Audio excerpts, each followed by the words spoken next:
If you go on to enjoy the video, please consider hitting that like button and subscribing. It does really help me out a lot. And if you're into Funko Pops, I've just started a brand new channel dedicated to them. The link for that can be found in the description. And beat the random lottery that is FIFA points by buying the coins direct from u7buy.com. Use code TVM at checkout for a 5% discount, or if you're a new customer, get 8% discount. The link is down below. What is going on, guys? TVM here. Welcome back to a brand new video. If you watched the Patrick Bamford review earlier today, then you'll know what I'm doing on my new quest, if you will. But if you don't, let me fill you in very, very briefly. I used to review everyone. I was the hub of reviews. If you wanted a review, I'd probably already done it. I'm going to do that again. I'm going to pump out like 3 a day, hopefully. Don't hold me to it, but I'll try. And it'll just be anything and everything, right? So we'll do all the lower rated ones, the mid-range ones, some of the high rated ones like I do anyway, SBCs, objectives, and all the rest of it. So you're going to bombard the channel again with reviews.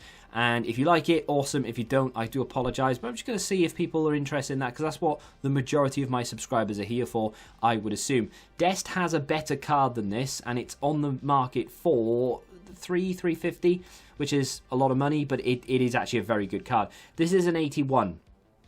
So if you want to pick up Dest to put into an objective team, you're not really going to be looking at the 88, because the main objective that EA seem to be pushing lately is Managerial Masterpiece. There is a 77 max rating cap on that. You can't use an 88 rated right back in that. It would be a waste. You could use an 81 rated right back, especially if you put like some 75, 76 rated defenders, or maybe the odd midfielder in there, goalkeeper for example, just to sort of even it out. And then you could still put like a couple of 84s, 85s in there as well. So Dest is a viable option for objective players. He has great pace, 95 acceleration, 92 sprint speed. It's actually only 2 worse off than the 88 Future Stars card, which is quite mad. I mean, that card is a lot better, but it's not like head and shoulders 350,000 coins better than this card.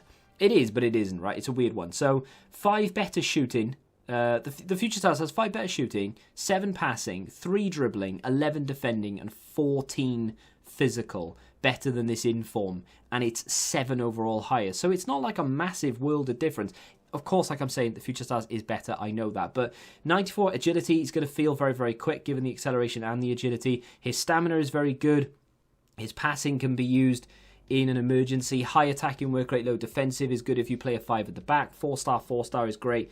Got him in this team, right? So I play 5 at the back these days just because it's a lot easier to get more out of your fullbacks or your wingbacks in this situation. So when it comes to Dest and I forgot his name. I always forget his name. Sinkgraven, is that him, the left back? I do apologise if that's wrong. You get a lot more out of them. And given the fact that he has a high attacking work rate and a low defensive, all he wants to do is bomb forward. And given the fact that his most appealing attributes are acceleration, agility, and dribbling, what do I want him to do? I want him to bomb forward, because it's the only real thing he's good at doing. He can't really defend that well. I've given him... What have I given him? Did I give him an engine? You could argue, give him like an anchor or maybe a guardian. Maybe I did give him a guardian. I can't remember what chem stat I gave him actually. I think it was a guardian, thinking about it. But if you can boost up the defensive stats as much as you want, he's not really going to be defending too much in your team.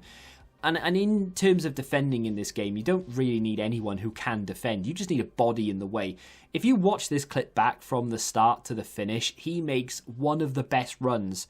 I honestly didn't expect him to be able to do it. He's got 81 attack positioning, so I can understand why he would have... You know, it does make sense. I did put a Guardian on him. I just saw it down on the floor. But yeah, his 81 positioning really did shine through there, and it allowed him to make the run. The defence had absolutely no idea what was going on, because they had maybe 2 of the centre mids to mark because they were on get forward, 2 of the strikers to mark, Sinkgraven overlapping on the left-hand side, and then Dest running through the middle. There's just too many bodies there. 5 at the back is such a good formation for that, and Dest making that forward run, using that high attacking work rate. I did tell him to do it, but at the same time, he had more than enough desire to do it because of the work rate. So a big fan of that, and he did end up scoring a goal. I didn't force it either. It's just something that happened. It's the only goal that he scored. He plays a long ball forward there to Bamford, who somehow wins the ball, and then I think he ends up fluffing the shot, does he? I know he plays the ball across. I should have just gone for goal, but I tried to be a little bit more cute with it. We get a second roll of the dice here, and he gets forward. He's very good at beating people because of his pace, because of his agility. He's got decent dribbling for an 81. He's very good at running past people. Don't try and do too much with him, but he does have 4-star skills as well. His composure can let him down, but with 4-star skills, that agility and that pace, I mean, that is a pretty good combination, especially if you're playing against weakened defenses. So, for example, if you do play him in Managerial Masterpiece, you're going to be coming up against defenders who aren't Team of the Year Trents and all the rest of it, right? So you are going to be able to beat them a lot easier than if they were top-end cards. So that's a big plus point in my opinion.